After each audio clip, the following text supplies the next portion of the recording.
Welcome you here to another edition of our firearms discussion at www.mygunvalues.com. And today we brought out kind of an unusual little pistol.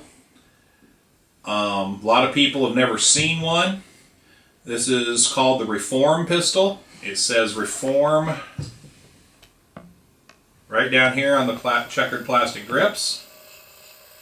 And it also says on the chamber, Brevete DRP, which is actually a manufacturer in Germany, but in our world these are called Reform pistols. There were two versions of this made. There was this version that had the spur on the hammer, and I want to show you that this is unloaded for safety, and you just lift out the barrel assembly. You can see that there's nothing in there. We're good. Put that back down in there. You had the spur on the hammer, so you could shoot it single action or double action.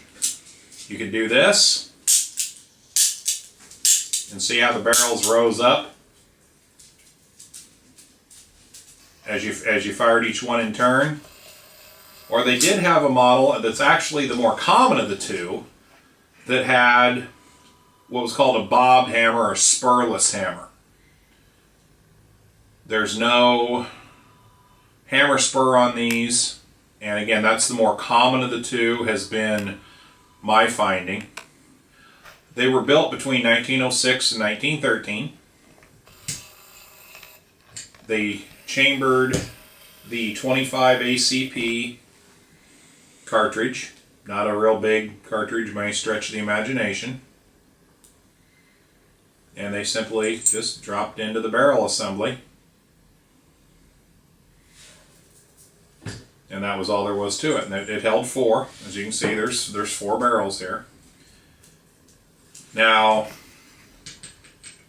this gun had a couple of interesting issues.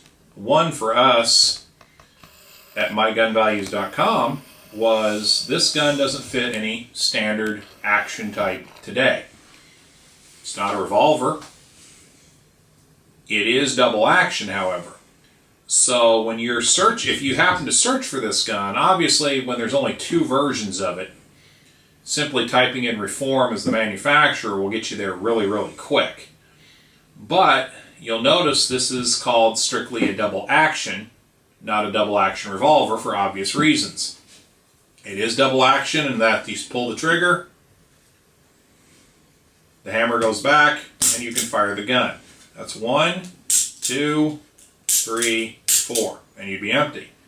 Something else I found out about, and I almost think they put the hammer spur on here because of this, is after I had a chance to shoot this little guy, the casings, when you fire the first one, no problem. Second one, when you fire that second one, the recoil will pop the empty right back out at you, and this hammer spur actually acts as a deflector. Nothing in the book says that. That's just my own supposition and my own thought, is that was actually added as a deflector later. As you shoot that, then the cartridge cases pop out right at you, the empties. It had to be distracting when you were shooting it, and you know, if you're a reloader like I am, although 25 ACP is not one I reload a lot, obviously, but if you're a reloader, it makes it hard to find the brass when they're flying back at you and going every which way. So it was kind of a unique little weapon. The serial number and the brevet will be located right here on the side of the barrel assembly. And again, it says Reform right here on the grips, on both sides, I believe, yes. Now, another problem that I've had with this one, and I know of this problem with another one, the mainspring under these grips it is really good at popping out of position, and then the gun won't function. I'm not sure if it's weak or just old and tired, or that's something was normal to this gun. So I haven't been able to find another spring in order to replace it and conduct any experiments. So just something to keep in mind. If you have a chance to buy one of these, doesn't work, you have a chance to pull these grips, just see if the spring is popped out of its holder. As far as valuation goes, this gun here is in pretty doggone good shape for its age. There's a spot right here on this side where the bluing has worn through. There's a scratch here where the safety lever goes up and down, which if the gun's ever been fired more than 2 times is going to happen. There's a little bit of blue thinning down here in the trigger guard area. And if you look really, really close, there's a very small nick out of the bottom side of the grips right there.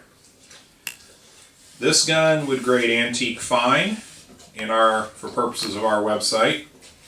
And antique fine is around a $900 weapon. Not a lot of these around, even fewer of these around in this nice a condition. So, just something to keep in mind. The other example of this I've actually been able to personally examine was the spurless hammer, and it was a solid rust bucket. Although it did still function, it was a solid rust bucket. So something just to keep in mind. So I hope you found that interesting and informative. Like I said, kind of a nifty little pistol. If you have any questions or comments, please post them. If you have any questions directly for us, please send them through the website at www.mygunvalues.com. We'll try to get them answered. If you have anything you'd like to see in the future, post it and let us know. Thank you and have a good day.